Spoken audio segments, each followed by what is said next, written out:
you should fucking quit everything. Like actually how you should strategically think about quitting everything that doesn't give you what you really want, or quitting all the dips that you're not going to get through. And so the idea is basically that there are these dips in any type of activity and any type of thing that you're trying to achieve, right? There's like these dips that you go through. And so at the beginning of you doing anything new, it's going to be really awesome and you're going to love it because you're like getting kind of good. Like think about like skateboarding or something. I saw some people like skateboarding, or like basketball, or sales, or anything. Like at first when you start doing it, it's like you feel really good, you're getting some results and you're just like, this is great. After a long time though, like you're gonna go through a dip. Think about like leadership, right? You're like, oh, I want to become a leader, or I'm gonna do better on my team. I'm gonna like be more engaging with my team. I'm gonna get better results from them, right? I'm gonna get them to focus more. I'm gonna be better delegating to the tasks that need to be done or whatever. And so like it feels really good at first when you're getting results. Think about like starting a new video game or something like that. Maybe you get a new system. Maybe you're working on a new system on a computer or something. And at first it's like really, really great. You're like, oh, I'm feeling awesome. This is going really good. And then all of a sudden there's gonna be this dip that you're going into, okay? And so there are different types of like curves to this. It's like first you have like the dip. Are you gonna go through it? And so if you're trying to achieve anything, right, like starting a new business or anything like that, it's like at first it's gonna feel awesome. You're like, I'm getting results, I'm making videos, I'm doing whatever it is that you're doing. I'm reaching out to my clients, I have great prospects, I'm doing my calls, right? And you're feeling really, really good. And then you go through a dip. It's like becoming the best in the world. That's basically what he says. So Seth Godin is somebody, he's like the greatest marketer of all time. And he has books like Purple Cow and All Marketers Are Liars, or Tell Stories. And there's a lot of different like examples that he gives about different marketings and different businesses that do different things to market their products, and how they basically tell a story with their product. And they tell a story like, I don't know why, but I always remember the one about the old lady that has this antique shop in New York City, and she sells antiques, and like people fly from all over the world to buy her antiques. It's like, why? Why do you fly across the world to buy an antique from some shop in New York? It's like, why? What's the point? And it's like the story that she's telling with the antique shop that she has. It's like it's the best in the world. It is the best. Why? Because I don't know why, okay? Because it's just a lady and like her charm, and it's like the front of it and everything like that. It's just super awesome, right? And it just looks for exactly what you're looking for. You're just like, that's exactly what I want. I don't want to go to my local town and get an antique. I want to go to New York City. I want to go to the specific, it's like Philly cheesesteaks, right? You're like, if you're in New Jersey or something like that, maybe if you're in Oregon, right? You're not going to get a good cheesesteak. Like maybe, but not really. Like I think Oregon has good burgers, right? But they don't really have like the best cheesesteak. The best cheesesteak on the planet is in Philly. Why? I don't know. Maybe that's where it originated. Maybe there's just a ton of competition there, and so it strives to get better and better, and like people have better prices, so they have to compete and they have to create a better and better product. And so maybe that's why it's the best in the world. But maybe it's just a perception that is the best cheesesteak in the world. Like I had a D'Alessandro's cheesesteak, right? I'm like, that's okay, it's pretty good, but is it the best ever? I don't know. Maybe it is. Like maybe I could go to any pizza shop in New York and get a really good cheesesteak. Maybe I could go to any pizza shop in New Jersey. And the reason why is because they have a ton of competition there with pizza shops. It's like if you're in Oregon, a pizza is going to cost you $30 because there's only 2 pizza shops in the town, and it's going to suck. It's not even going to be good. You're going to have it at home. You're like, I paid $40 for this pizza and it sucks, right? But then you go to New Jersey and there's so many pizza shops. It's like on every corner there's a new pizza shop, and you go to any of those pizza shops and they have so much competition that they have to improve upon the product. And so you're gonna get a really, really great pizza anywhere, and it's gonna be cheaper. It's gonna cost you like $10 for a pizza, and it's gonna be awesome.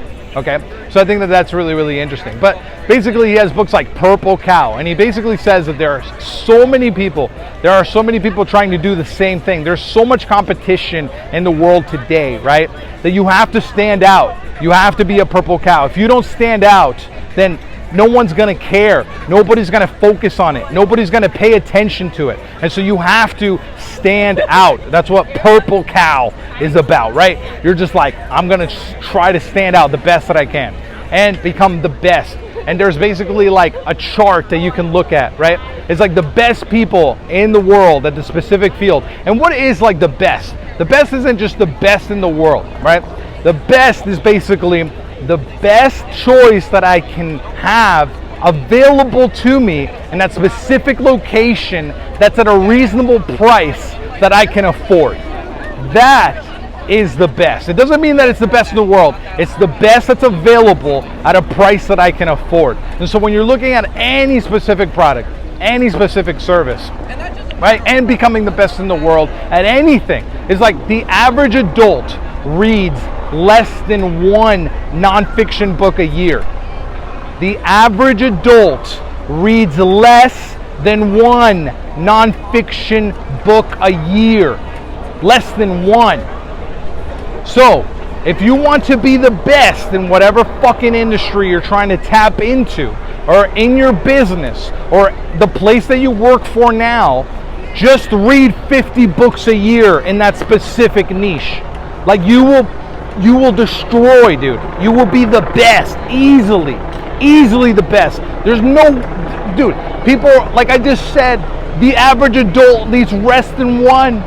They read less than one. You've seen the movie Idiocracy? You know that movie. Makes you so sad. Makes you so sad. I love the beginning of that movie, right? It's like, oh yeah, you have all the people that, like, you have the smart guys who, like, you know, graduated from Ivy League school, and he's sitting there with like a therapist and his wife or something, and they're like, we're gonna have a baby, and they're like, nah, not this year, the economy's not good, I'm not gonna have a baby this year. And then you have like the dude at the high school fucking football game, and he's like, yeah, I'm gonna do it. And he has like 5 kids. And it's like, what is the population of the world after 100 years of that? Well, yeah, it's kind of a funny story, right? It's just a funny little movie, right? It's just a funny little movie. They're like putting Gatorade on the grass and on the flowers, and they're like, Gatorade, because it's marketed and everybody works for Gatorade. It's like, because everyone works for Gatorade, it's like, if you destroy, you tell the truth, and you're like, you should put water on the grass rather than Gatorade. You've seen this movie, right? Am I just like, not? Okay. If you tell the truth, right, and that's the smartest guy in the world actually is from the past. It's not even from the future. You would think that it's like, oh, in the future, we're all going to be smarter. But actually, we have artificial intelligence being created right now in almost every major fucking tech company. And so you have Google with AI, you have Apple with Apple Intelligence, you have ChatGPT and OpenAI and all these things. And it's like, remember when like the calculator came out and it was like, I don't have to do math anymore. Like, my brain is not going to focus on math anymore. You know why? Because I have a calculator. And not only that, but I have it on my phone now. But then like spell check came out. Then you were like, you know what? My brain doesn't even have to think about the words and how they're spelled because I have spell check. And so spell check is going to do it. Well, now you can write an entire paragraph without your brain having to think about it, right? What's going to happen when it's like you don't even have to think about anything? What's going to happen when you have a supercomputer, which we already do, in our pockets, and we don't even have to remember moments? Your brain is like, yo, I don't have to remember moments. I could just film them, right? I don't have to even remember like this thing that happened, because it's like, and now you have basically amnesia. You have like social amnesia everywhere. It's like, do you remember what you did yesterday? Do you remember that video? Do you remember the book you read? It's like, nah, everybody's just forgetting everything a lot faster. Like the memory's just failing. And then you have dementia, and by 2050, it's like 50% of my generation is gonna have dementia, right?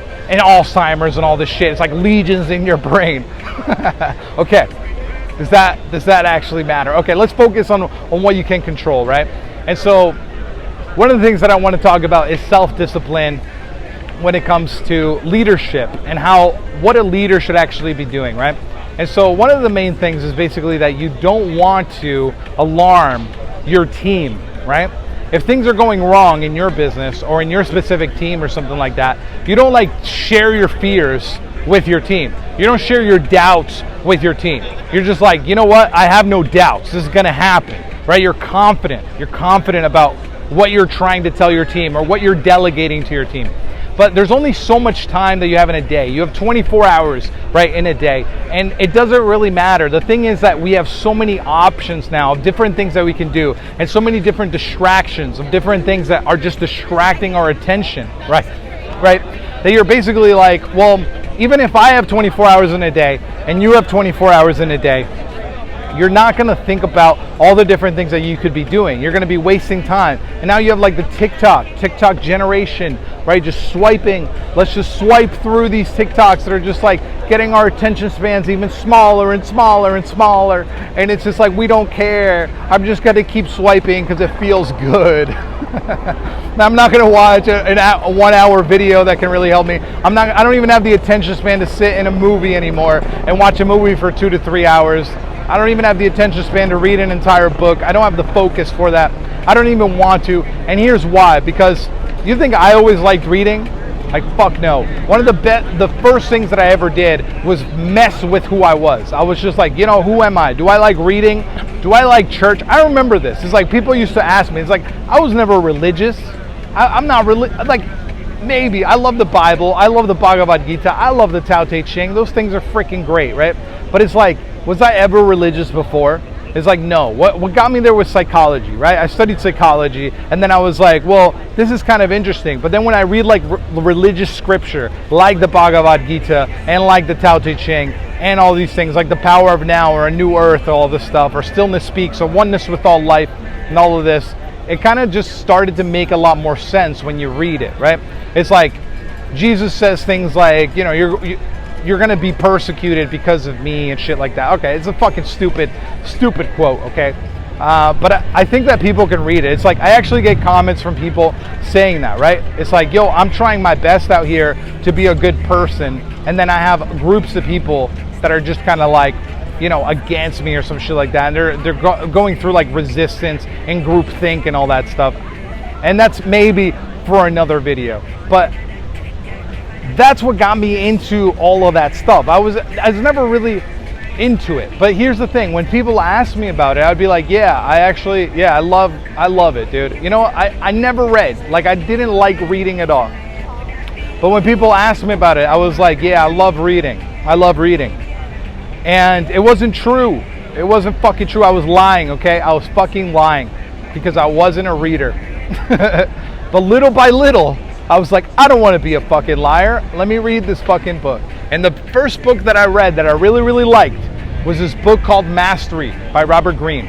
I remember sitting in class and reading this book, and it was way more interesting than anything they were teaching about English literature, okay?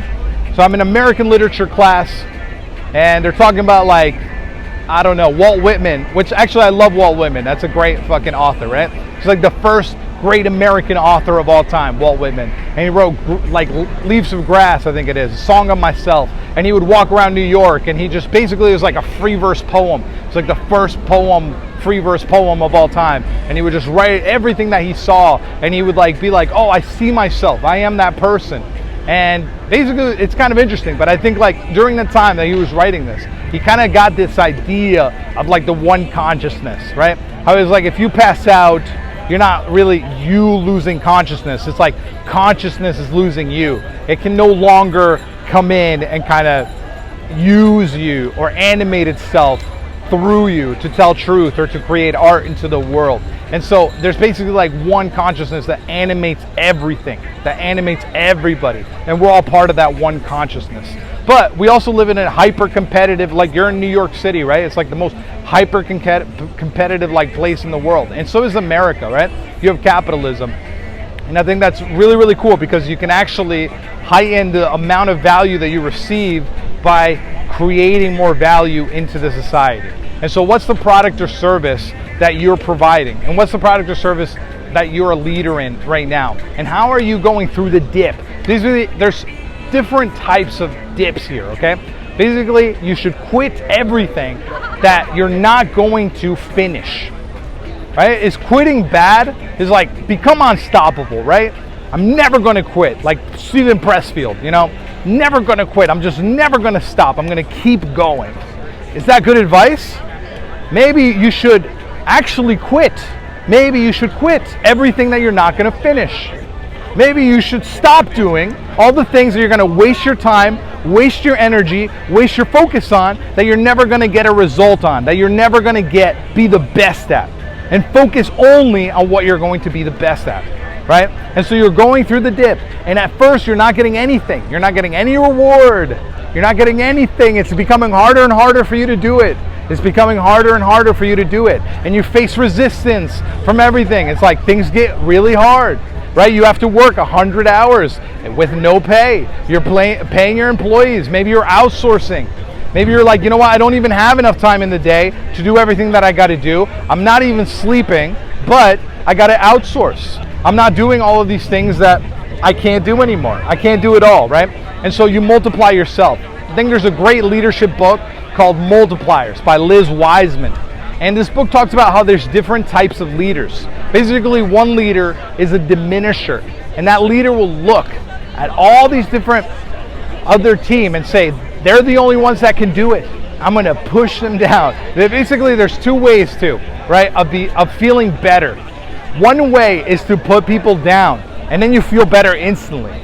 But another way is to actually go through the work that it requires for you to do the right thing and to do your best to actually feel good. Actually feel good about what you are doing, right? And you're feeling really good because you're doing the right thing. And you're feeling really good because you did the one thing that you were facing that was so resistant, that was basically pushing you back. Right? And you said, I'm going to make a list of goals that I have. And I'm going to prioritize the list. And I'm going to say, here's A, B, C, and D, and E. Okay? And A is basically everything that I have to do personally. It's like, this is the highest leverage thing or task that I could do right now to get the best result and to get basically the best result that you can in that moment. And here's B. Here's things that it's like, yeah, maybe if I do this, it'll be really good. And here's C. Things that it's like, yeah, that I could kind of do, but it doesn't really need to be done. And then D is like, here's things that I could give to other people to do, right? To outsource those things. And in 4 Hour Work Week, Tim Ferriss talks about how you can outsource a lot of those things. He says to get a virtual assistant. He's like, you know what? If you're getting paid $20, $40, $50, $60 an hour, you can manage to pay a virtual assistant or someone else, right? Maybe $15, right? To do things that you don't have time to do. You can't do it all, right? And so maybe you outsource editing, right? Maybe you outsource research. Maybe you outsource you having to buy a ticket so that you can focus on the things that are actually going to bring you the best results for you, or there are things that you are the only one that can do, and you can give the rest of it to your team, right? Even if you're filling out a report or something, daily report, and you're a leader, you're like, well, I got to outsource all the rest of the things to my team so that they can focus on that, because I can't be at every part of the business. I can't be here and do this. I can't do this. I can't do everything. I got to you got to multiply your time basically. And so I think that that's really interesting. And so the other type of leader is not a diminisher, but it's a multiplier. They basically make their team smarter, and they teach and they basically give their team what they know so that their team can be smarter. And Liz Wiseman studied all these different leaders across all these different companies. And she was like, you know what? This is what I learned. I learned that you can multiply yourself, and that you can multiply your knowledge and actually make your team smarter. And by making the team smarter, they're actually able to jump in and do the things where you're not available. And I think that that's really, really cool, because then the business starts growing because everybody on the team is smarter. And I think that that's really, really cool. But going back to things like 7 Habits of Highly Effective People, and seeking first to understand, then to be understood, and how there was that optical illusion. There's an optical illusion in that book. There's also another great book called Escape from Freedom by Erich Fromm. This is a book about social psychology, and I think it's really, really interesting as well, right? And so Erich Fromm will talk about basically World War II and what happened there. But I think one of the most interesting things that he talks about is how everything comes from something. You're never going to be able to come up with something new, because think about, like, this is a really weird, right? It's going to get really a bit abstract here, but think about the sun. Think about like how the earth, would the earth exist if the sun wasn't there? No, right? Like the earth would not exist if the sun wasn't there. And so everything had to happen for you to even be in this space and time to watch this video or to make this video or whatever it is that you're doing right now, right? It's like everything had to happen for you to get to that point. Everything in space and everything in time had to happen before so that you could get to the point. Like George Washington had to fight, right? for you to be able to sit in this park or for you to be able to stand here and make your little video, okay? And so I think that that's really, really interesting too. And so the thing is, if you're seeking first to understand or starting with the end in mind, I think that that's really interesting. But if you're also thinking about Erich Fromm and what he said was basically that, do you even have your own opinion, or is it just grabbed from all the different things, like who you are? Is it just a combination of everything that you have consumed? And so then it becomes like, what are you consuming then? Like, if you're grabbing an opinion from a YouTube video, or you're grabbing an opinion from something that you read or something like that, that's interesting and that's okay, that's cool. I think everyone does that. But back in the day when that book was written, it was like 1940s, and you wouldn't have TV, you wouldn't have your iPhone, you wouldn't have social media. You basically had the newspaper, and people would read the newspaper and they would be like, well, I read this in the newspaper today. We would watch the news and be like, hey, did you hear about that thing that happened? Oh yeah, I'm gonna grab my opinion from my favorite YouTuber. I think I was watching like Donkey Review or whatever. Now, he doesn't review donkeys, he reviews video games, right? And he was saying like, here, I'm making this video so all of you who are looking for an opinion can have this opinion, right? I think it's really kind of interesting. But when I first read that in Erich Fromm Escape from Freedom, it kind of really boggled my mind, dude. It blew my mind, because I was just like, is this what I'm doing? Is this what everyone is doing? Like, are we all just like consuming things and then like throwing it up and being like, here's what I consumed? You know what I mean? Is this like really my opinion? Or is this just like a bunch of stuff that I read? Or is this a bunch of stuff that I saw? You get what I'm saying? I think that is kind of interesting to think about. And so that's Erich Fromm, Escape from Freedom, and it's a social psychology book that I think is really, really cool. And so when you think about learning anything new, right? The idea that I have is basically that you have, everything in life is dark, okay? And so when you're born, it's like you don't know anything. And little by little, you put your attention on it. You put the light of your consciousness on it, and you're able to actually find out or figure out what's actually going there. And so when you're thinking about like manifestation, which I think is really freaking retarded, but if you're thinking about manifesting something into the world, and you read this secret, you read Think and Grow Rich, and you're like, believe it without a doubt and it will happen. That's kind of funny. But one of the things that you can practically do to actually achieve your goals is write them down. And so one of the things that you can do is every day in the morning write your goals, or it's actually better if you do it in the evening before, so that your subconscious actually has enough time for you while you're sleeping actually think about your list and how you're going to achieve those things on your list. And so you're writing down basically what you're doing tomorrow, and you have a list of it, and then you're writing down all the different goals that you have, and you're picking one specific goal that you have, and you're going after that goal. And every single day you take that goal, you put it up. This is what Brian Tracy teaches, right? You put that goal on a new piece of paper, and then you write down everything that you can do to get to that point. You write down every possible solution, right? And so when you study like a great leader, there would be somebody who thinks about solutions. They don't dwell on the problem that much. They don't blame. They don't think about it as like, well, who did it, or who did this wrong thing, or who made this mistake. They're just like, here's a problem, let me solve the problem. Let me be like solution oriented.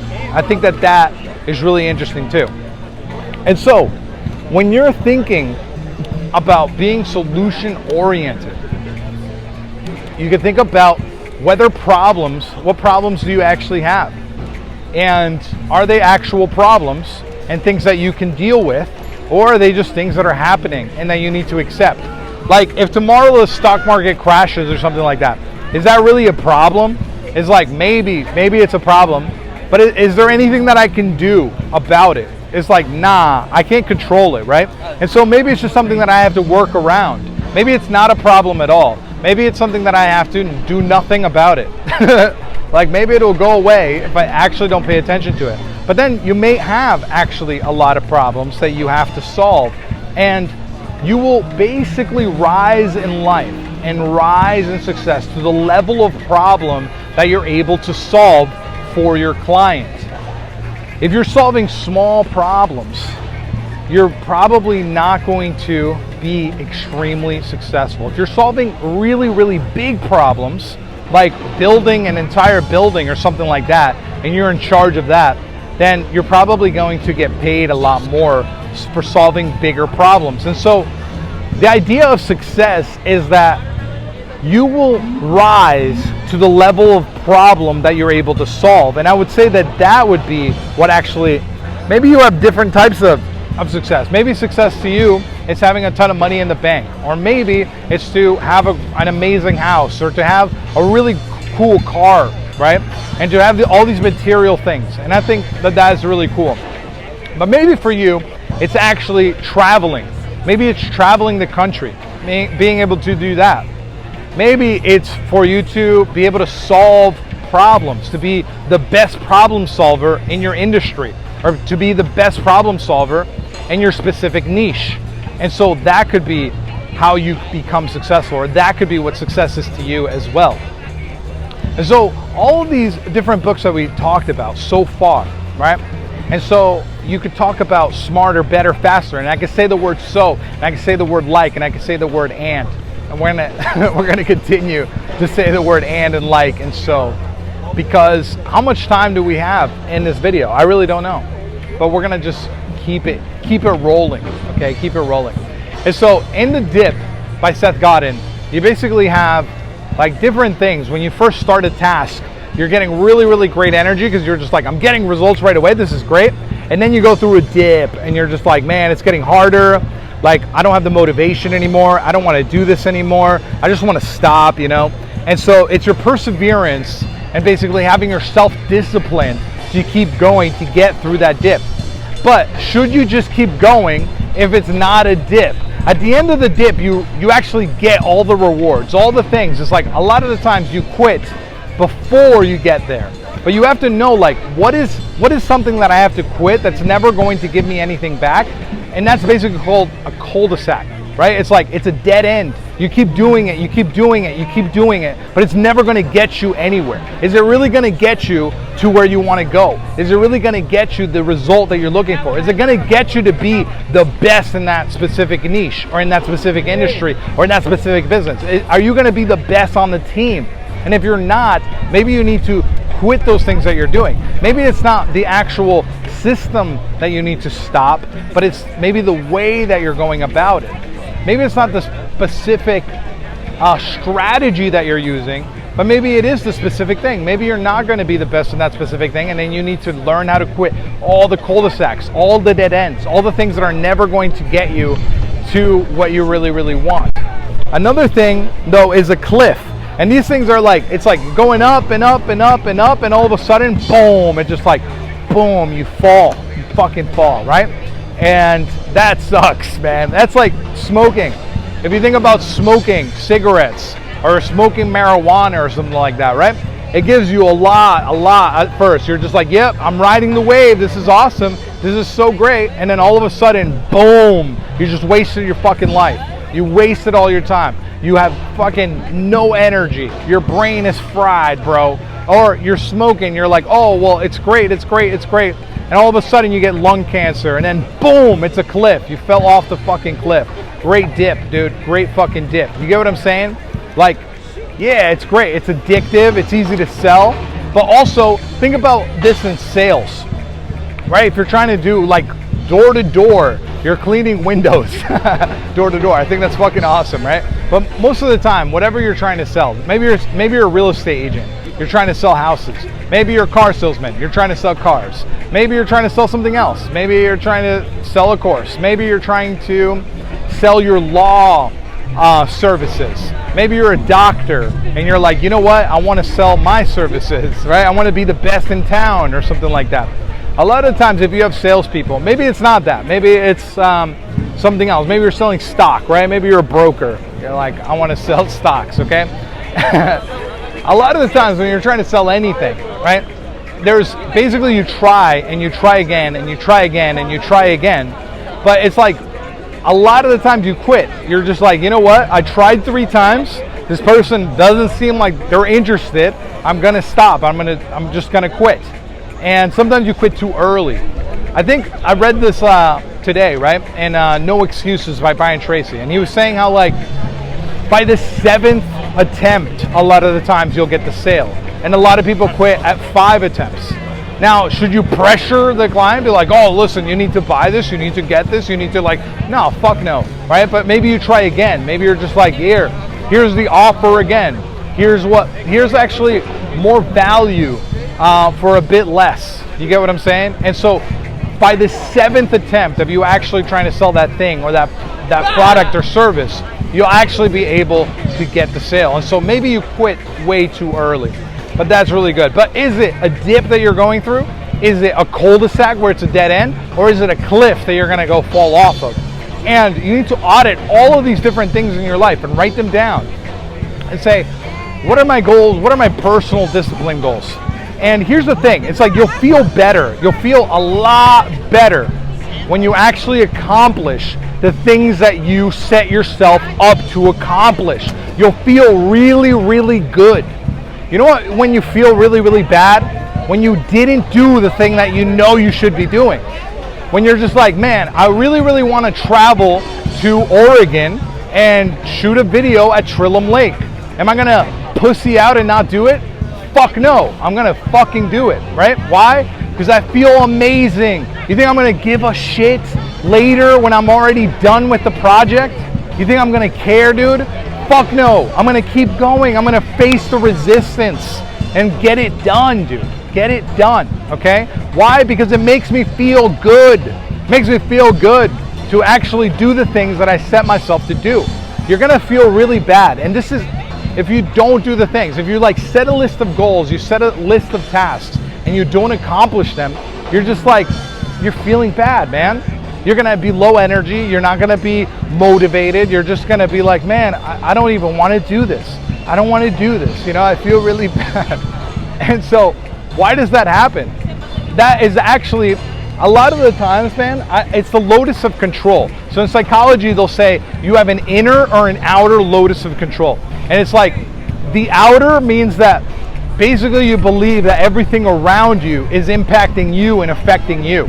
Right? And so when you have an outer focus of control, locus of control, you're not going to be able to do a lot. You're not going to be able to influence from the inside out. If you have an internal locus of control, that means locus, I think it's locus, my bad.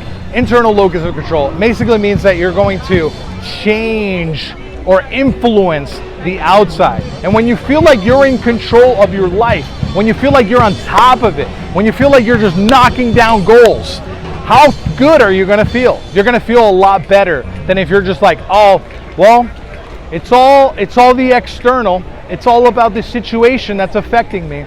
I'm not gonna be able to do that thing because I'm just in a bad situation. I'm in a bad place geographically. I'm in a bad place that doesn't have the market or niche, doesn't have a ton of people in my market. And so I'm just, you know, I'm not gonna go and try and find another market. But if you're in control, if you're just like, you know what? I control my destiny, or I control what I do every day. I control my actions. I'm in control of what I'm doing. Then you're going to feel a lot better, especially if you're on top of it. You're just like, you know what? I'm on top of it. I crossed it off, man. I did the thing that I said I'm going to do. And then you have integrity. You have trust in yourself, and you feel good. Why do you feel good? Because you did it. Because you fucking did it. That's why. And so this is why I think it's really funny. Like, look at somebody like Kanye West, man. He believes that he's the best. Is he the best, like objectively? No, that's a subjective thing. It's like the best for you might not be what I think is the best. The best sandwich, maybe you think it's an Italian sub. Maybe I think it's a cheesesteak. Is it the best sandwich for everybody? No, it's subjective. But what happens to your winner effect? And what happens when you feel really good about what you're doing? What happens when you're just like, I am the best, and you don't have humility? What if you're not humble? What if you're just like, I'm not humble, I'm the best? What happens? Is that good or is that bad? Right? And so we live in a place, in a world, where people say that that's not good, that you should be humble. You should, hey, sit down, be humble, be a little good boy and be humble. You know what? I'm not good. I'm bad. I'm feeling guilty. I'm feeling shameful. Right? What happens when you feel guilty and shameful about what you're doing or about what you've done? What happens? You don't have a lot of energy. So isn't that kind of interesting? If you believe you're the best, you get more energy. You get more access to your intellect. That's interesting, is it not? But if you believe that you're the worst, if you believe you have shame, if you believe that you have doubt, if you believe that you're just not good, then all of a sudden you don't have access to those faculties. You don't have access to that intellect. What is going on there? Why is it that people are like, be humble, sit down, don't think that you're the best? Actually, I'm going to be humble. I'm going to say, you know what? I don't know. I'm just trying the best that I can. Like Eddie the Eagle, right? And he's just like, look, it's the worst in the world, right? Maybe you want to do that. Maybe he says, you know, like Stephen Pressfield being like purple cow. And if you stand out, and now in any market, it's like 40% of any of the sales, of any of the money, of any of the value goes to the top person. It's like 40%. You can have, dude, you can have Coca-Cola versus every single other soda. Coca-Cola is going to do 40% of all the revenue for the entire soda business. You think Fanta's getting that? They're getting 3%. You think Sprite is getting that? And I mean, a lot of the times these are owned by PepsiCo and Coca-Cola anyway, right? But what I'm saying is, it's just an example. It's like, another example is like ice cream, right? What's the number one ice cream? Vanilla. Vanilla is the number one flavor. How many times does vanilla get chosen over every other flavor of ice cream? Like 35%, 40% vanilla is chosen. And you have like 100 other options. What about cereal? It's like, it doesn't matter, bro. Frosted Flakes, no, I don't know. I don't know if it's the best one. But usually the best always gets the most in the market. They get 40% of the entire market, dude. That's crazy, and everybody else has to share. So it's like, are you going to at least strive to go through that dip? And are you going to quit all the different things like cul-de-sacs and cliffs and all that stuff that you're not going to be the best at? Are you going to quit that? Or are you going to go for the one thing? You're going to focus on the one thing. I'm going to get through the dip. Yeah, I'm in the dip, but it's all good, because soon, boom, you get that result from all of the time, all the years, all the effort, all the energy that you put into it. Or is it a dip that's so deep that you're never going to get through? You're just never going to get through that dip. And so maybe you just need to quit. Maybe you should have never started. It's like, I want to be the best snowboarder. That goes to Shaun White, bro. Right? I don't know if Shaun White's even the best snowboarder right now, but he was at a time, right? It's like, are you going to be the next Shaun White? Are you going to start snowboarding at 30 years old and actually become the best snowboarder in the world? Maybe not. Maybe not. Maybe you are. Maybe you started when you were 5. Maybe you started when you were 10. Maybe you're 20 right now, and it doesn't really matter because you have a lot of time. And so you'll be able, by the time you get to 40, to have that momentum. And so that's compound interest. And so in finance, we talk about compound interest. Einstein says that's the 8th wonder of the world. The 8th wonder of the world is compound interest.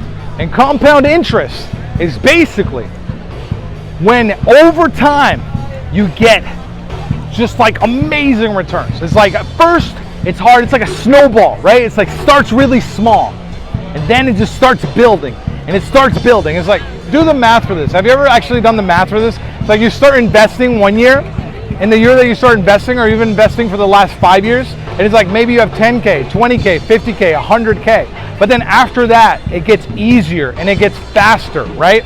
It's like 100 to 250K is the same percentage amount that it would get from 50 to 100 or 25 to 100K. And then after that, it's just compound interest, right? $1 million to $3 million is a lot faster because it's the same percentage amount from 25K to 100K, right? It's the same percentage to go from $1 million to $3 million and so on, right? And so that's compound interest. But how does this work with leadership?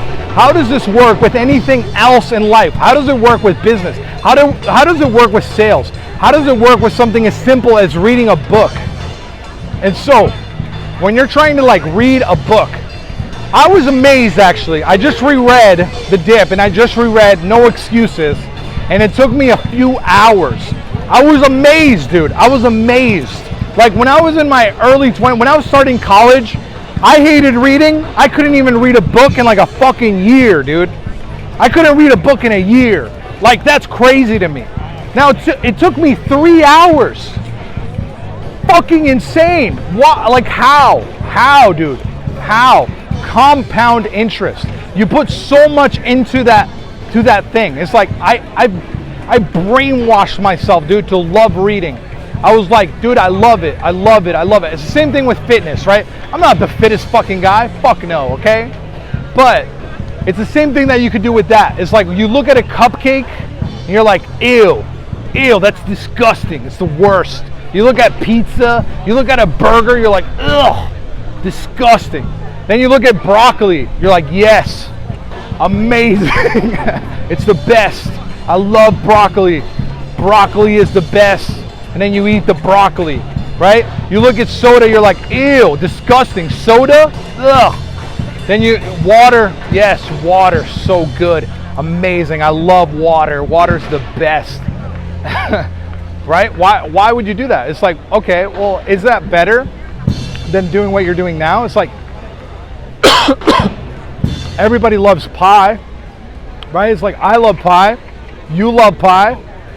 Everybody loves pie. Am I going to be like, oh yeah, man, I love freaking pie if I'm trying to lose weight? What's better? It's better to be like, nah, dude, I hate pie. Pie is really bad. So what makes you you? Is it the opinion that you have and what's actually going to actually help you? Is it believing that pie is fucking awesome going to help you lose weight? No. Is you believing that reading is awesome going to help you get through your career? Is it going to help you get through college?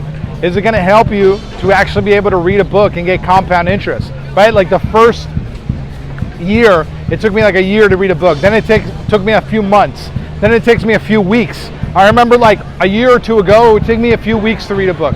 Now it takes me a few hours, bro. I think that's crazy. It's fucking crazy. I think that's really, really cool. And it's just another example of compound interest. When you're looking at self-discipline and all of these different things, you need self-discipline and leadership, 100%, right? And so a good leader is somebody who's competent, somebody who's confident, and somebody who's calm. And so how do you become calm, and how do you not get distracted by all these different things? And how, when something goes wrong and something is bad, how do you not think about it? How do you become solution oriented so that when bad things happen, because inevitably it's like, dude, problems after problem after problem after problem after problem. That is what you're going to see as a leader, as a person, right? You have personal issues, you have business issues, you have issues with the team, right? It's like, oh, somebody's not here that needs to do their work. Man, that's an issue right there, right? And so you have all these different problems, but the biggest thing that you can learn from letting go, or like even spirituality, if you're not thinking about materialistic things, right? You're thinking about spirituality.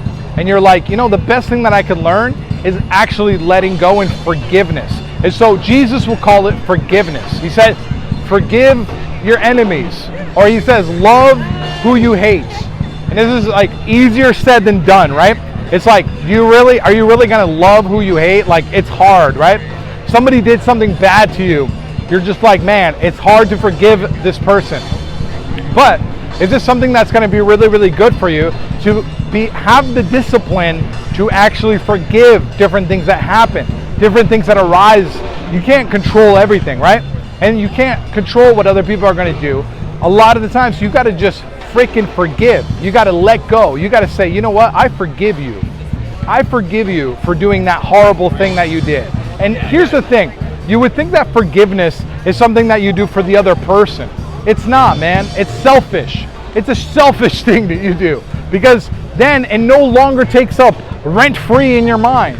You're just like, you know what? I'm forgiving this person so that I don't have to think about the past. So I don't have to think about all the things, the horrible things that they did. It's like, I'm just gonna fully forgive them so that I'm no longer thinking about it. I'm no longer caught up in all of the horrible things that happened to me. I'm just thinking about what I could do now. I'm just very present because I've forgiven everybody who has done me wrong in my life. It doesn't really matter. It's like, yeah, if you do something wrong, I'm gonna call you out. Maybe I'm gonna say something to you, or maybe I just won't really like interact with you anymore, okay?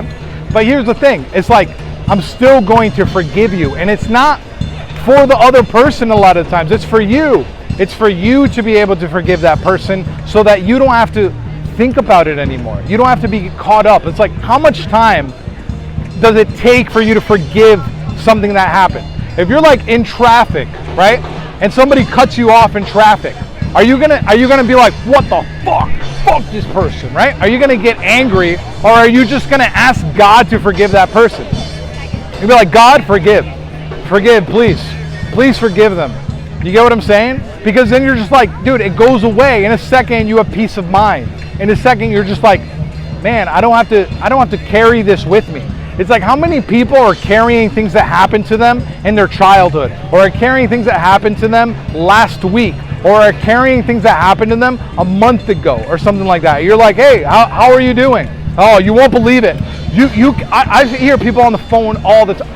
This person did this, and this person blah, blah, blah, and you won't believe what Jeff did, blah, blah, blah, blah, blah. It's like, can you just like forgive and not think about it? It's like, there's so many other things that you could be doing, and there's so much to do. It's like, I don't have the time, bro. You have the luxury to hate? Like, that's awesome. That's amazing that you have time to do that. It's like, I don't even have the time, bro. I'm not, like, today, tomorrow, the next day, like, I have so much shit to do, bro, that I don't have time. I don't have time to sleep, dude. I'm lucky if I'm getting 3 hours of sleep today. Like I don't know how you have time to fucking get mad. I don't know how you have time to hate. Like, maybe sometimes it happens, you know, it just happens. We're human, right? We're human. You know, things happen. People do bad things to us. But how fast can you forgive? You have the discipline to actually be able to forgive that person fast, to be able to just get over it. Like, forgive and forget and just keep going. Like, why? Why dwell on it? It happened a month ago. It happened 2 weeks ago. It happened a year ago. It happened 10 years ago. It happened when you were a kid. Like, who cares, man? I'm sorry, but like, who freaking cares, bro? Maybe go into it. Maybe watch one of the other videos about trauma release.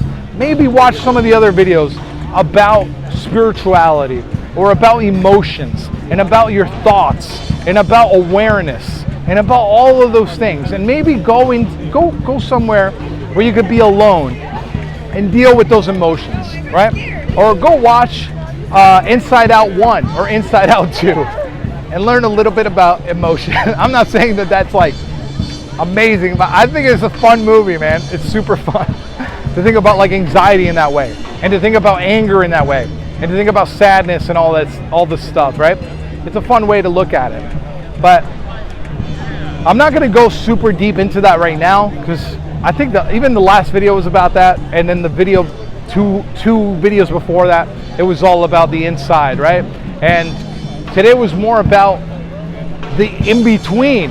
It's kind of like the in-between. What is something that you envision that you want to do?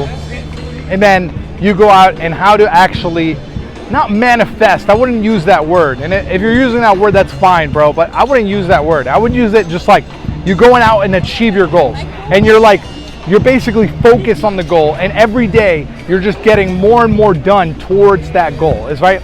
So Brian Tracy would write down, he says, write down like a list of all the goals that you have for this year, right? Or for the next 10 years or whatever.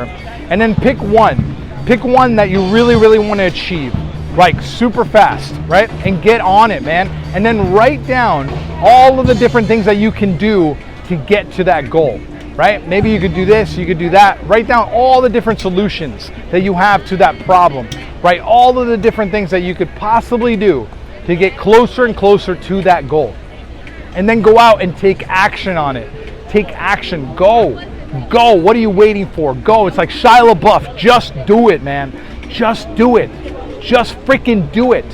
Don't wait, don't let the fear get you. Don't let the resistance stop you. Just go out and get it done. Get one step closer today, right? And then focus on the step you're taking right now. That's enthusiasm. Enthusiasm is what you should probably be striving for, man. It's like enjoyment and enthusiasm. Maybe if you're not getting the happiness, right, that you want, I would say mostly it's because you're not doing what you're setting yourself up to do. It's like you feel really good in self-achievement, right? You feel content when you're doing the things that you said you were going to do. Like you'll feel really good, you'll feel empowered, you'll feel in control, you'll feel on top of it, you'll feel in control of your own life. And that's when you feel the most content, I think. I think it's really, really powerful to do that in your life. And if you feel like you're not content in your life, you feel like you're out of control, you feel like you don't have enough, you feel like your locus of control is actually coming from the outside, you're being influenced by the environment rather than you influencing the environment, right? And then you feel out of control. What happens when like you have a boss or a leader who is kind of like on top of you and is asking you to do this, to do that, and you don't have control over what you're doing? Like you're not going to feel very, very good about it, right? And so that's like where your locus of control comes in. It's like, can you influence the outside? Could you have a conversation maybe, right? And so another great book is Crucial Conversations, right? I think that that's really powerful as well. But if we get into things like Erich Fromm's Escape from Freedom, and we talk about how whatever you saw in the newspaper, right, is going to get you, or you're going to repeat that opinion, right? And you're looking for like the opinions. You're basically everything you consume, you go and like, that's what you're talking about. You're talking about everything that you consume. And that's kind of what we are. We're just blobs walking around of everything that we consumed, and we're just like, here's what I consumed. I think that that's kind of funny, right? But also, you can get into like 7 habits of highly effective people. And you can think about personal self-discipline. And you can think about self-discipline in relationships when it comes to marriage or when it comes to just friendship, right? And you being a good person. And also having self-esteem, right? And having self-discipline with yourself and actually helping others feel good as well, right? It's like, you know what? I really admired this about you. You know, you're really, you're somebody who's persistent. You know, I really like that. Or your team, right? And so if you're thinking about leadership and engaging your team, a lot of the times what you want to do is actually like not compliment them, but I think that that's really good. I say thank you a lot to the team, right? I'm always like, hey, thank you so much. Thank you for doing that. You know, great job. Like, I think that that motivates the person. Get some morale up. That's really, really cool, right?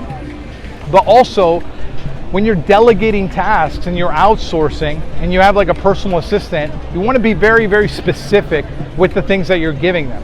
And you want to put a deadline on a lot of your goals, but also a deadline for them for the things that you want them to do. It's like, can you book this flight? Can you also get this hotel? I want it to be walking distance to this specific location, and you're being very, very specific. I want it to be at this price range. I want it to, and I want you to be, I want that done within 1 week. So you give them 7 days, or 3 days, or whatever it is. And so you're being very, very specific with the task that you're delegating. You're not just like, oh, can you do this? you're not giving a lot of information, you're not being extremely specific, you're not going to get back something that is not what you expected. Then you got to go again, and then you got to be like, no, this isn't exactly what I needed. Could you do it this way? And then you finally get another thing, and you're like, oh, that's actually not exactly what. And so be very, very specific when you're delegating tasks, right? And the other thing is about engagement. And so engagement actually comes when you care about the people that are working for you. And you're just like, hey, you know what? I really care about you as a person. I don't care, like, yeah, we're working here, we're doing the best that we can, we're creating sales, we're creating the best product, we're doing a very good service for the client. I think that that's really important, to stay on task, stay working, back to work, right? But also, it's like, do you care about the person, about their personal life? It's like, hey man, you missed, you were late yesterday, or like, hey, you missed something, you missed a day, like what happened? And then they'll tell you like what personally happened to them. And then you're just like, man, like you feel it. You're just like, right? It's like, man, what if that happened to me, dude? Like, damn, I feel you, bro. Like, fuck, damn, that sucks, dude. I'm really sorry that happened to you. I'm hoping that, you being here is actually going to help you and make you feel better at least, and get some motivation, get some winner effect, man. Get some tasks done, feel good about it, right? And so that's going to like really, really help them too. Like I've had people be like, yo, this is the only place that I like feel good anymore, man, because it's like everywhere else I'm just getting freaking bombarded, right, with like so many different things that I have to deal with, so many different problems. It's like your kids or your finances, your wife, your whatever, man. And it's like, yeah, bro, I get it. But then here it's like, I feel good. I'm doing a good job. I feel good about what I'm doing. And so you're keeping the team engaged because you care about them as a person, and you're also talking about different things. You're not just talking about the job and the work that they have to do. You're actually talking to them about their life. You're talking about their goals. What are their personal goals? What do they do outside of work that they really want to do? And how can you help them actually achieve those things? It's like, I don't care if you're going to move up in the company or keep going. I don't really care. I care about what you want to do. Like, do you want to go apply for a different position or something like that? It's like, I'm going to support you in that. I don't completely, it's not that I don't need you on the team. I would love you on the team. Like, you're a great employee. But if you're trying to do something else, if you're becoming a leader in a different department or something like that, it's like, that's awesome. I'll help you do that because I know that that's a personal goal that you have. And that person's going to be very thankful. They're going to be very engaged, and they're going to love it. They're going to be like, thank you, bro. I'm going to even do more. I'm going to do more. I'm going to come in earlier. I'm going to stay later. I think that that's really, really cool too. And that's something that you could do as well. It's like, do you have the self-discipline in your business? Do you have the self-discipline in your job to come in a bit earlier and to stay a bit late and to actually do the best work that you can? And one of the best things that you could do if you're trying to progress in your career, it's something that Seth Godin talks about in Linchpin, which is, I think, is an amazing book. Other than No Excuses, is like Linchpin is also really, really good. And Linchpin is about becoming indispensable. So you basically become the go-to guy. It's like you do a task, like your boss is like, hey, can you do this for me? And then you basically do the task, you do it quick, you do it very efficient, you do it effectively, and then you come to them and you're like, I finished. Can I get more responsibility? And then they'll be like, well, yeah, I'll think of other things to get you to do. And then they'll think of other tasks for you. It's like, oh, can you do this? And then you go and you finish that, and you do the best that you can. You do it effectively, you do it fast, and then you come to them, you're like, hey, I finished the task. Can I get more responsibility? And boom, you just do that again and again. You become somebody that becomes indispensable. You learn every aspect of the business. You learn the next department over. You learn what's the next step in the process, in the system, right? And so if you learn all the different aspects, you can actually implement different things that are going to help the business get better as well. And then you're going like, hey, I finished the task, or hey, I have a good idea that can improve this system here, the efficiency of this, or the service that we're providing, and going above and beyond, right? For your client, for your boss, for your teammates. Maybe you want to get along, right, with your teammates. Well, a lot of the times it's going to be by admiration in a way, or not complete admiration, but how many times do we like complain about our team? And that's not completely a bad thing, right? It's like, if you want to say, you know, you should do better in this aspect, or hey, I noticed that this wasn't done, or hey, I really need you to do this better, or something like that, right? I think that that's really wonderful too. But you also need to push the person up. Like when they do something good, be like, hey, like that was a great job, man. Thank you for doing that. Like that was really, really good. And so the morale gets up, the engagement gets up, and then you become like the go-to guy as well if you're doing all those tasks and coming to your boss and saying, hey, can I get more responsibility? And so soon, whenever he has a bunch of stuff that he has to do and he needs to delegate it, he'll be like, well, I'm going to give it to John. I'm going to give it to Mike, because he's the one that just he's like, he doesn't have enough. He wants to do more. Here, Mike, I got this for you. I got this for you to do. I got this for you to do. And I think that that's really, really cool too. So the last thing is about forgiveness. It's about having the self-discipline for peace of mind, right? And how sometimes like things happen and you're always going to have like really, really bad things happen, right? It's like life is just like one thing after another. You're going to get this thing happening over here, this thing happening over there. It's like, it's going to blow up in your face a lot of the times. You're going to have so much stuff going on and things are going to go wrong. Mistakes are going to be made, right? And so it tests your character. You got to see life as like a big test, basically. It's like it's testing your character. Are you going to fall during that specific thing that's going to test you? Are you going to be like competent during that time? Are you going to be calm? Are you going to be somebody who's confident during that time, right?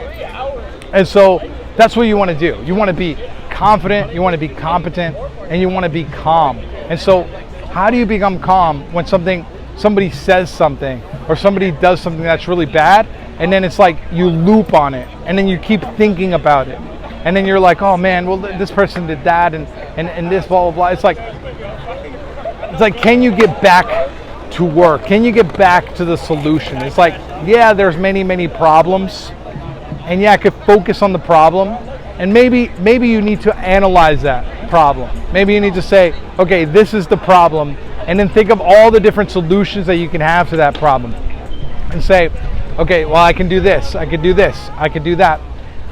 And then you can analyze and see, is it really a problem? Is it something that I even have control over?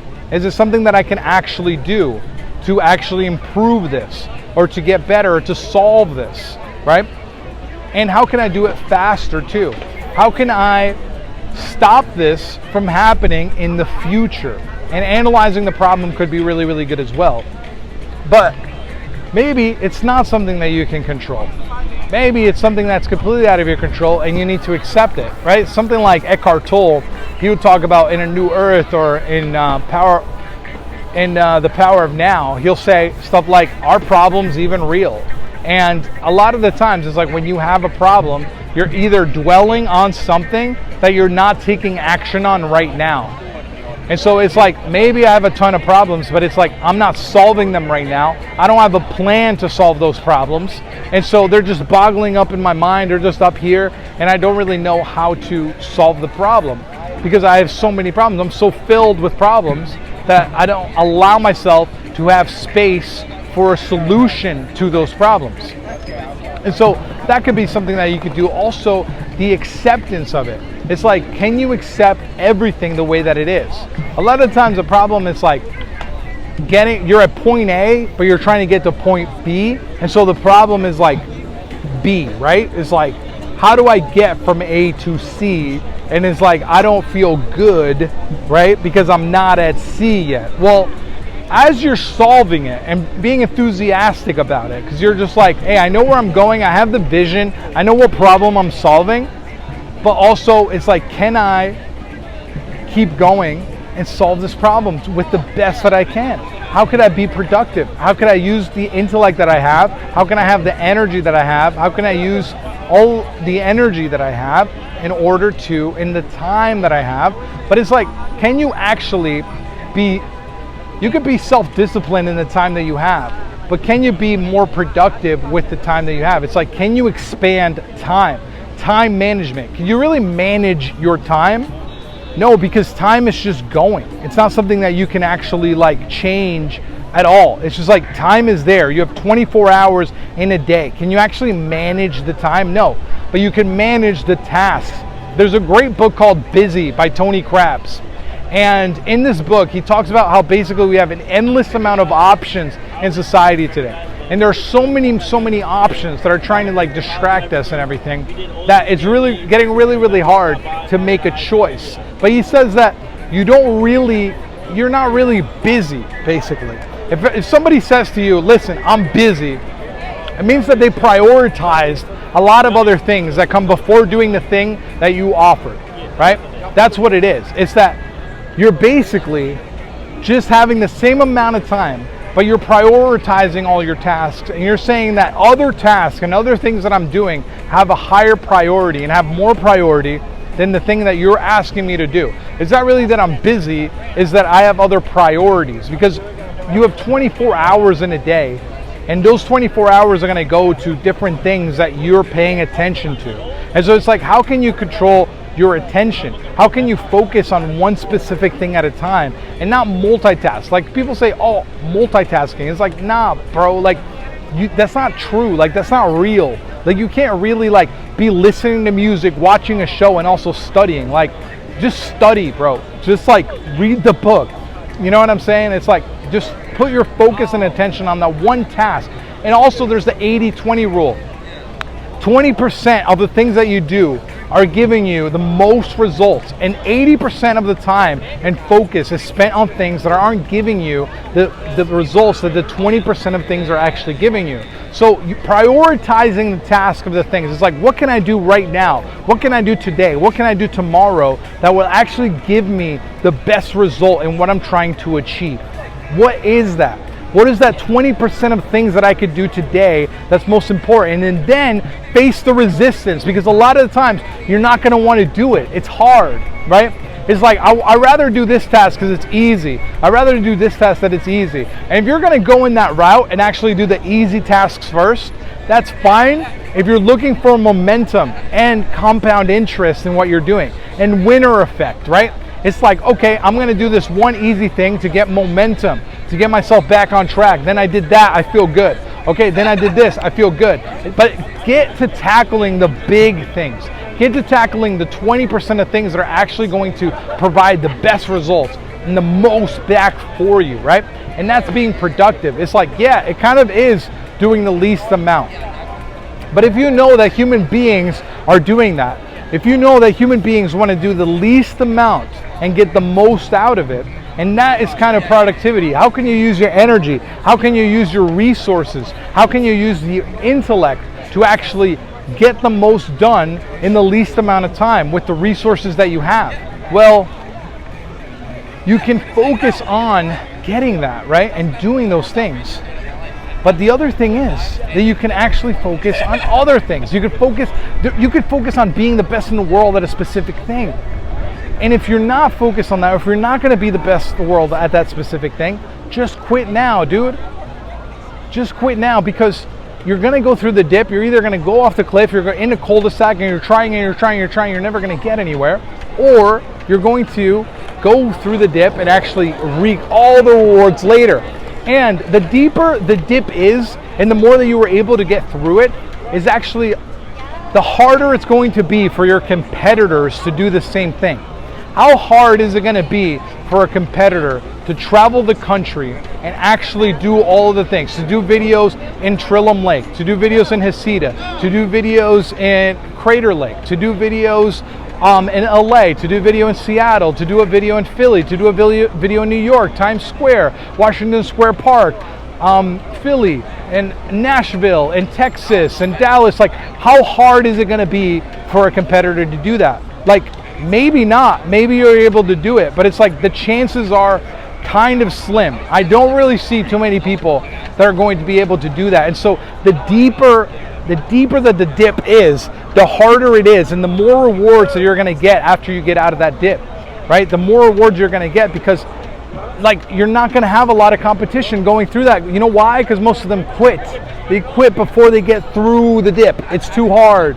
It's too hard to get through that dip, right? And so you need to learn how to quit, but also to not quit if you're going through a dip that you're actually going to get the reward out of. If you're going to be like, I'm going to be the best editor or some shit like that, maybe you're just starting, maybe that requires a lot, right? Like an example would be like Microsoft, like doing like Word or Excel or something like that, right? And so they're going through like a dip to get there, but they knew. It was like Google, the same thing with Google, right? When they first started, it was like, yo, we're going through a dip right now, but eventually we're just going to get better and better and better. And actually, if you use the service later, it's going to be better than it was. So it doesn't really matter, because the people that are going to be served later on are actually going to get a better product and a better service. So the later that you use the product, the better it's going to be anyway. And they knew that eventually everyone was going to use their product, like Google, right? And now everybody uses Google. And so they knew that at first it was not going to get there. Like I remember at a time where Yahoo was like the #1 search engine, and Google just kept going and going and going, right? Maybe Bing right now is going through a dip. Are they going to get past the dip? It's like Microsoft has created such a deep dip. Like same thing as Apple. They've created such a deep dip that the competitors are probably never going to be able to go through it. And so they don't even try. Why start something that you're never going to be able to actually reach the other side, right? If you don't have the resources to do so. Just don't do it. Focus on the things that you're actually going to be the best at. Focus on the things that are actually going to give you the best results. So 20% of the things are actually going to give you the best results. And in Turning Pro, he talks about shadow careers, and 4-hour work, he'll talk about how basically he has a dream board idea. And so this dream board idea, he says to write down the specific car that you want. Be very specific with what you want, right? And he says the specific car, the specific house, write down what you want. You want a personal chef, or all of these things that you would want, right? And then write down how much it is. And then at the end, write down how much money you would have to make per month, right? And then you would go, so before you would have TV, or if you wanted to market a specific product or service, you would have to put it out where people could see it. Either on a billboard, or you would have to go and put it on a shelf like at Walmart, right? Or Target or something like that. And there's a lot of public that goes through that space and will actually see that product or service, right? And they'll be like, oh man, I'm gonna buy that product from Walmart or something like that. But now it's like everybody is on the internet. Now, is it easier to get something out on the internet? 100%. But is it harder to be in Walmart? Yeah, it's harder for your product to be in Walmart. Let's say it's like gum, right? You're trying to start a gum company, right? Or something like that. It's probably harder. But most of the attention right now is online. Most of the attention for marketing is online, is on TikTok, is on Google, it's on YouTube, it's on Instagram, it's on all these different platforms, it's on Facebook, right? Your mom and your grandma are on Facebook. And so if you're trying to reach, if that's your target market and you're trying to reach them, you're not going to reach them many times with a billboard. Although that's possible, you're not going to reach them many times on TV, unless maybe they are older and they still watch TV. But now it's like everybody's watching Netflix, right? And so Netflix also had a dip, right, with Blockbuster. They were selling DVDs at first for your house. They would like deliver the DVDs to your house, right? But then they went through a dip, and then they went all digital, and then they beat Blockbuster. I'll show you a clip. I went to the last Blockbuster in the world, right? That's in Bend, Oregon. I thought that was really, really fucking cool. I used to love Blockbuster, man. Blockbuster was awesome. I miss it. It was really, really cool to walk through that Blockbuster and see it again. And just like all the memories coming back. Now at this point, it's just like a museum, right? The last Blockbuster ever in Bend. And we did like a meditation in the mountain. And then I did a speech about being rich and about like Way of the Peaceful Warrior, how there's different ways to do that. And I thought that was really cool. And I shared that, I think in the last video, that part might have been cut out, but it's like, right, Socrates is teaching Dan the way of the peaceful warrior. And then he says, Dan, I am rich. And he says, how? You work at a gas station. How could you possibly be rich? And he's like, you know, there are different ways to be rich. One way is to make as much money or steal enough money to get the things that you want, to get everything that you want. But another way is for you to want very little. And that way, you always have enough. While you're looking for any material gains, right? And that's really fine. That's really cool. I think that the biggest success in life is to be happy. And the biggest success in life is for you to achieve the things that you set out to achieve. Have great character, have great values, and actually be the best for you and have the best integrity that you could have for yourself. And be able to solve the problems that you set yourself to solve. I think that is way better as terms of success than just material gain. Even though if that's what you're looking for, then I think writing down a lot of your goals and writing down your tasks, like the dream board from 4 Hour Workweek and Tim Ferriss, and you can use that dream board. But it's not a dream board, okay? It's like if you ever read Reality Transurfing, that's another interesting book, and he'll talk about different lifelines. And so it's kind of like dimensional theory, kind of, I guess, right? It would be like there's different dimensions, right? And so he calls it different lifelines. And he says you can tap into your different lifelines. Even though I don't really think about this, like he talks about that. He's like, there's different lifelines that you can tap into. And I think the way that you can manifest, if you're thinking about like spirituality and manifestation or something like that, is that you can most likely write down in a practical sense, right, the things that you could do, and then go out and achieve those things. It's like writing down the goals, circling the goal that you want to achieve the most, or the one that's going to give you the most out of solving that or actually getting that done. And then by next week, you'll be like, well, I did that. Well, now I have a lot of other stuff that your mind's going to start solving. But it's like you ever like taken your parents to like the most beautiful places in the country or something like that? Maybe you went to Hesita or like Seal Rock or Haystack Rock or something. And you're just like, here, Mom, here, Dad, we're at Haystack Rock. Isn't it fucking amazing? And they're just like, whatever, right? It's like, it doesn't matter what, or maybe it's your Aunt Sally, dude. Maybe it's your Aunt Sally, and she's always complaining about everything. And you're like, yo, Aunt Sally, I'll fucking get you a ticket. Let's go to Paris. Let's go to fucking Hawaii. Like, I'll buy you the ticket. I'll pay for you to go. I'll pay for you for the time that you're taking off work for you to go to Hawaii. And then you're in Hawaii or you're in fucking Oregon, right, in the most beautiful beach in the world, and they're just like, yeah, but blah, blah, and they're just complaining. It's like, does it really fucking matter, dude? Does the success really fucking matter if you're just complaining, if you're not happy about it? Like, does it really freaking matter, dude? Maybe not, bro. Maybe not, dude. Maybe it doesn't. Maybe the best success that you could have in life is peace of mind. Maybe in this moment, and that's all that freaking exists, if you're just feeling good about what you're doing and you're feeling good about the things that you're accomplishing, you're feeling good, that's all that matters. Maybe you're just content because it's your ability to influence and it's your ability to trust yourself, your ability to get the things done that you said you're going to do. Maybe that gives you the content that you want in your life. And so lastly, let's talk about nothing else. That's it. No, lastly, let's talk about the mastermind, guys. So right now, it's like, could you even do that? It's like, could you possibly click the link? Could you click the link below and actually do something that is special with your life? Do something differently, right? To actually get your results right now? Could you actually get into the mastermind, get with like-minded people, and actually talk about your goals for this week and actually have accountability and actually be able to speak to me directly, actually be able to speak to all the different coaches in the freaking mastermind group and be able to accomplish all of your things and have accountability? Could you do it?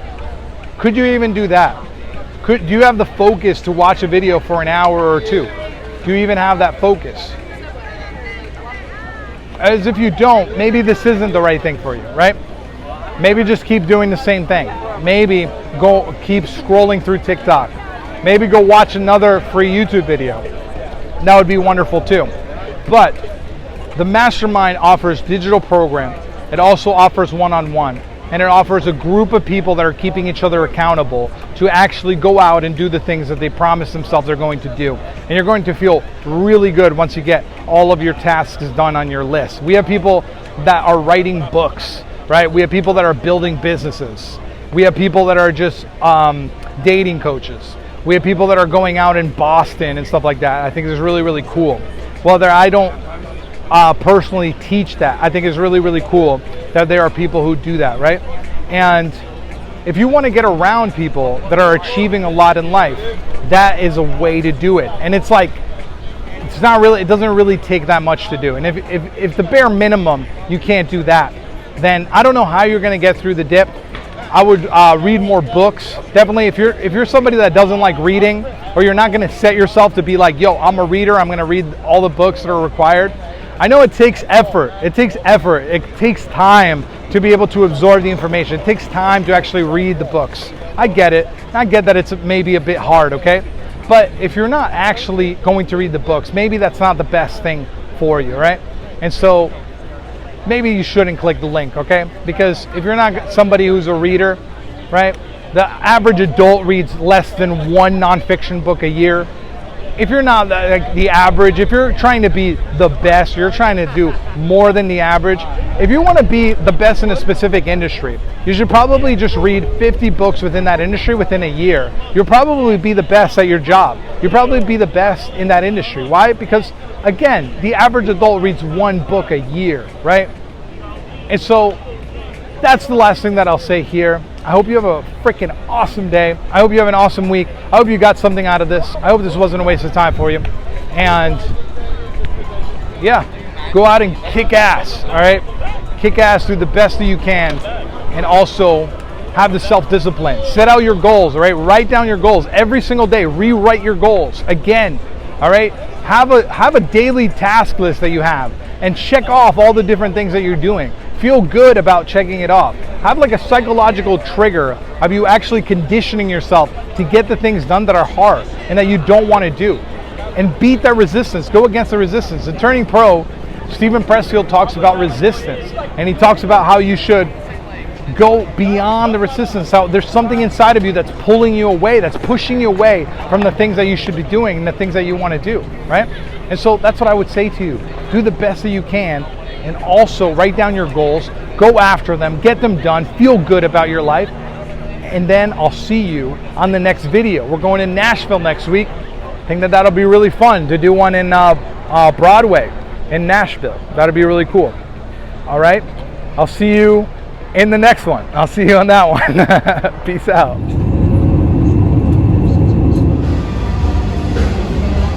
Most of the time, when we try to focus on the things that would actually give us the most results, we end up spending 80% of the time doing the things that don't actually get us the result. So what I want you to do is write down the goals in the evening, and then the next day you're going to focus only on the 20% that are going to give you the biggest leverage for that day. Knock it off. Knock it off your list.